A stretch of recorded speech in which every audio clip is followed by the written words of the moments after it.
So in all my toy hunting, I found one thing. This Chavez Doctor Strange Multiverse of Madness wave Marvel Legends. And they had 4 of these. And then we just so happened we stopped at another Target. And they had 4 of these too, and none of the others, so. But I got that. With this Build-A-Figure, we get, like, I think the name's Rentroff, the Build-A-Figure character, and you get the torso for it. Which would be pretty awesome, bigger, but maybe this could go into other custom stuff if I don't get them all. You get the standard figures with, hands with you get with all Marvel characters. Basically, fist hands and then these freight hands, because heaven knows women can't have any other kind of hand gestures. They can. I can tell you a particular one they could give Marvel for that kind of bullshit, but let's look at the figure itself. Like, they did a good job with this, the likeness to the character. It almost has like a cartoon likeness to her, though, and let me see if I can get focused even more. It might be hard actually to do, but like, I like this. You got her necklace there, and I can't tell what it is, but you can definitely tell it's a necklace of gold there against the gray of her shirt, and you got belt buckle painted. Look at that. That's a nice job of doing that, and it's even under her jacket. So they got the loops. I don't know if they did it in the back, because they usually don't. But you got their undershirt there. But the belt buckle has nice details with that silver. And then going down the legs, you got her pants being short pants with socks, which I don't see on a ton of Marvel Legends figures, and then her tennis shoes, which are pretty cool shoes.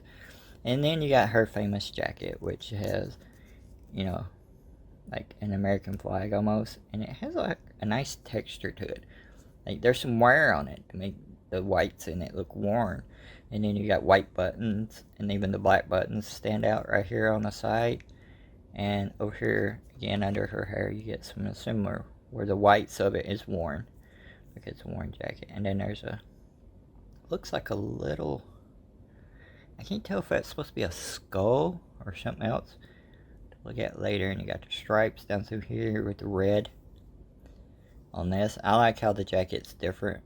Like, you got red over here, but on this side you just got like the stars, and on the back you got this big star, and then you got some wear on that white too, so it looks really cool. And then you got a little flag right there, rainbow flag. That's really cool being on there.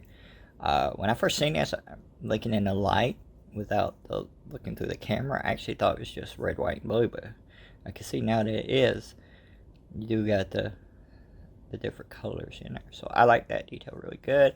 And you can see on her pockets too, they did it, so they did a really good job on this overall. And the face, like I said, the face scan's good with the hair, so overall it's really good figure. But let's see if it articulates pretty good.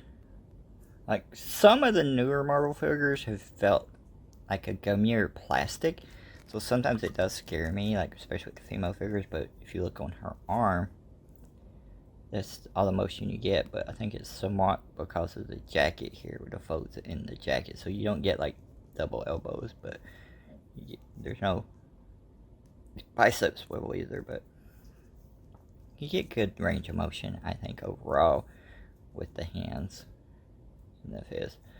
And then there's like a different texture between this part of her pants, this part, and right here. As you can see, it's almost like a grayish color, so it throws it off a little bit, the design of it. But overall I think it's pretty cool. And the leg, look at that, a lot of motion. Like, I am not overly familiar with this character, so I don't know how much motion you need with it, but that's pretty cool. And again, I love these shoes, so like, get good range of motion with the feet there. Got good rock there. But yeah, I love these, like with the socks. You can see the socks and the pants look up. So overall, I really like this figure. Now let's show you some photos.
Welcome to Tin Pod Radio.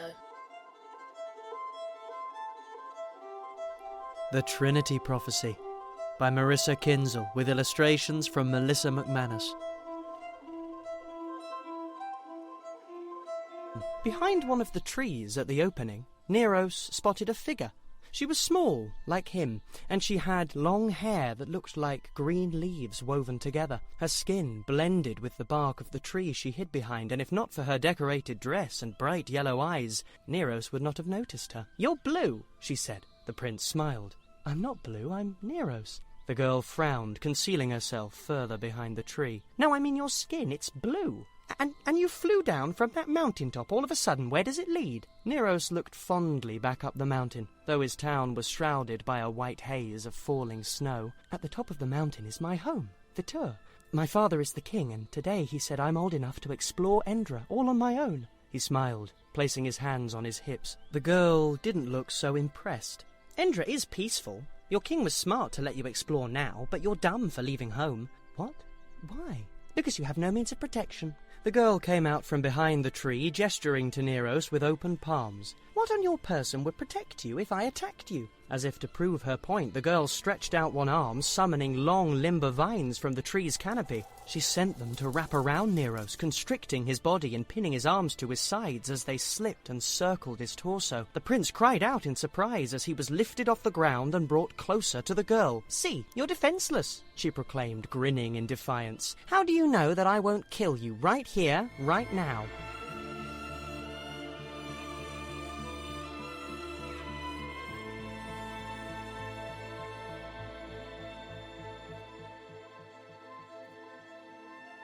The Trinity Prophecy was written by Marissa Kinzel. Our narrators are Journey Brown Saintel, Theo Holt-Bailey and Christian Marte. This audio adaptation was produced by Brian C. Williams and Marissa Kinzel. The voice of Tin Universe is Stacey Taylor. For ebooks, webcomics, short films and more, head over to tinuniverse.blogspot.com.